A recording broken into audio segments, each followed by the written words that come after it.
nosotros por la vida de este hombre, ni pongas sobre nosotros la sangre inocente, porque tú, Jehová, has hecho como has querido.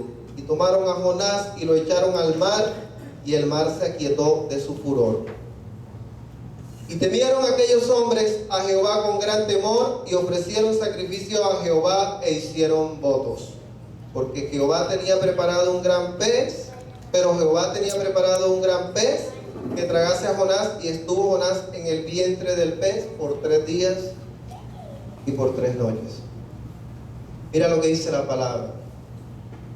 Que vino palabra de Dios a Jonás. Y le dijo, ¿sabes? Vete a Tarsis. Y he escuchado esto muchas veces. Y algunos piensan, yendo a la historia, de que Jonás se fue huyendo porque tenía temor de los ninivitas. Porque es conocido que los ninivitas eran un pueblo sanguinario. Eran un pueblo temible. Eran un pueblo terrible.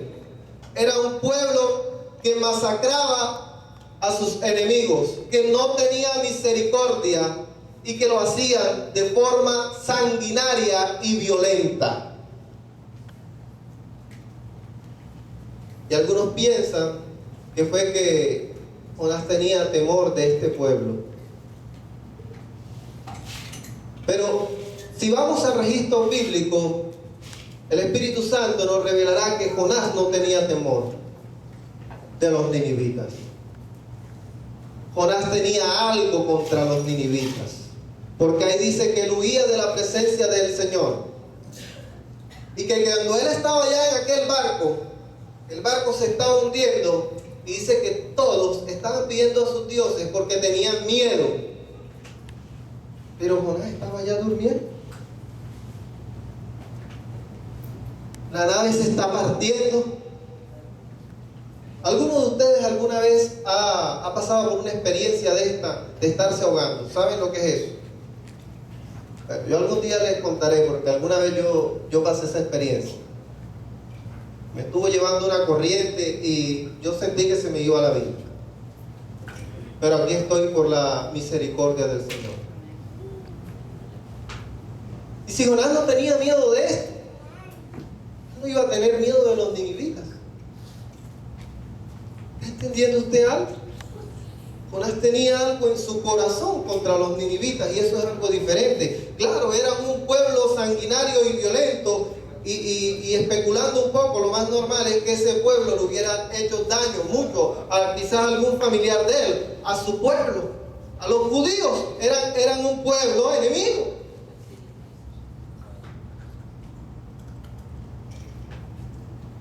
Y había una cantidad de profetas en el Antiguo Testamento que habían sido mandados siempre a llevar una palabra. Y llevaban palabra era al pueblo de Israel, al pueblo de Dios. Pero qué tremendo que le digan a Jonás, ve allá donde la oposición.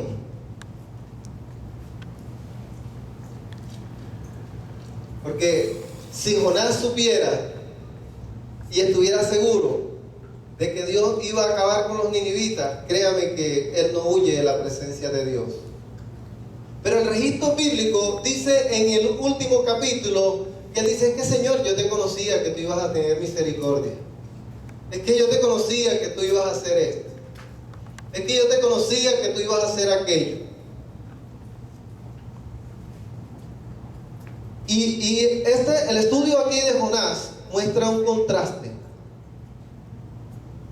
Por un lado está un pueblo enemigo que simboliza una oposición. Y quizás a ti se te ha levantado una oposición. Pero en el corazón de Jonás hay otro tipo de oposición. Porque Dios con Jonás quería marcar una nueva línea de profetas. Diga, una nueva línea de profetas. Un profeta en el cual Dios quería tratar el corazón y quería enviarlo hacia otras naciones. Profetas que se salen de lo que era normal para aquel tiempo de ir siempre al pueblo de Dios y comenzar a salir hacia otras naciones.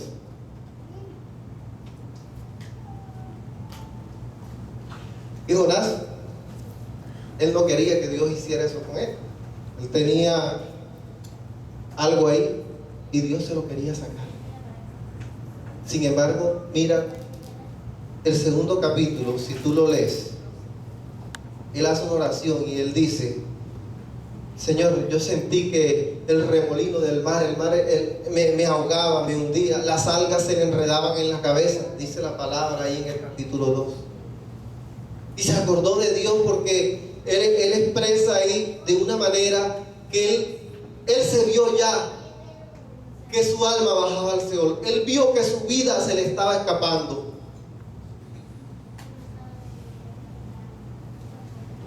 Y dice: me acordé de ti, Señor. Y clamó al Señor. Y el Señor envía un pez y lo tiene ahí durante 3 días. ¿Sabes algo? Yo he oído muchas veces esta frase: nadie es indispensable. ¿Usted la ha oído alguna vez? Si tú no lo haces, habrá otro que lo haga, porque nadie es indispensable. Y a veces nosotros, los seres humanos, en base a este tipo de pensamientos también actuamos. Si tú no me sirve, entonces me sirve aquel. Y si este no sirve, entonces que venga otro que sirva. Y no nos tomamos el tiempo de orar por esa persona. No nos tomamos el tiempo de enviar palabras de restauración. No nos tomamos el tiempo de consultar a Dios. Si Dios fuera como nosotros, Jonás hubiera quedado ahí en el hoyo. Pero ¿sabes una cosa? Aunque nadie es indispensable y Dios pudo levantarse otro profeta que hiciera lo que Dios le estaba mandando a hacer, sin embargo, a Dios, en su sabiduría, le plació usar a Jonás. Porque él lo pone en tierra y Jonás le dice: bueno, voy a hacer lo que tú me dices y lo que yo te prometí que haría. Sin embargo, Dios tuvo misericordia de Jonás. ¿Sabe por qué tuvo misericordia de Jonás? Porque él tenía un propósito. Y cuando Dios tiene un propósito con alguien, Dios lo va a cumplir. Indistintamente de que tú te hayas equivocado, indistintamente de que tú ya hayas fallado a Dios, indistintamente de que le hayas fallado a los hombres, indistintamente de que hayas hecho cosas que no están bien, yo te digo una cosa: si estás aquí en esta hora es porque Dios tiene un propósito y Dios va a hacerte un llamado.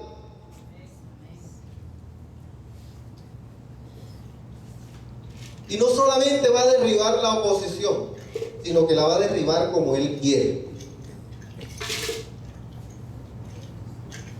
Porque a veces quieren es que Dios destruya.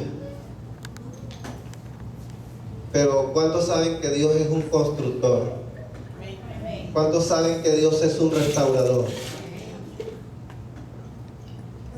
Y tú quieres que la oposición sea apagada, pero que le caiga un rayo, piensan algunos. Ojalá le caiga una centella. ¿Sí? El ser humano es así. Por más espiritual que esté, en algún momento de su vida pasa algún pensamiento de eso. Pero Dios quiere hacer algo diferente. No te extrañes tú si la oposición que hoy día se ha levantado en tu vida se convierte en un aliado tuyo. Porque Dios lo que quiere es cambiar las circunstancias, cambiar las personas que se levantan contra ti, cambiar todo aquello que te molesta y ponerlo a tu favor. ¿Sabes cómo sucede eso? Cuando nuestra mente es renovada. Cuando dejas que Dios trate con tu corazón. sé que Dios quiere tratar con el corazón de cada uno de nosotros. Y yo no te conozco, pero quizás ahí en tu corazón has puesto un muro. Quizás has puesto un muro hacia tu padre. Quizás has puesto un muro hacia tu madre. Quizás has puesto un muro hacia cierto tipo de eventos o cierto tipo de personas en particular. Y dicen algunos, yo no gusto de negros.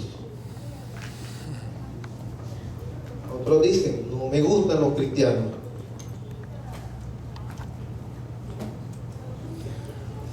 Pero ¿sabes algo? Si dejas que el Espíritu Santo en esta hora comienza a operar en tu vida, ese muro que tienes dentro, que simboliza aquello que tú tienes contra el pueblo de los ninivitas, y dejas que Dios comience a operar en ti, los ninivitas vendrán a tu favor y Dios te va a levantar. ¿Cuántos quieren que Dios quite ese muro?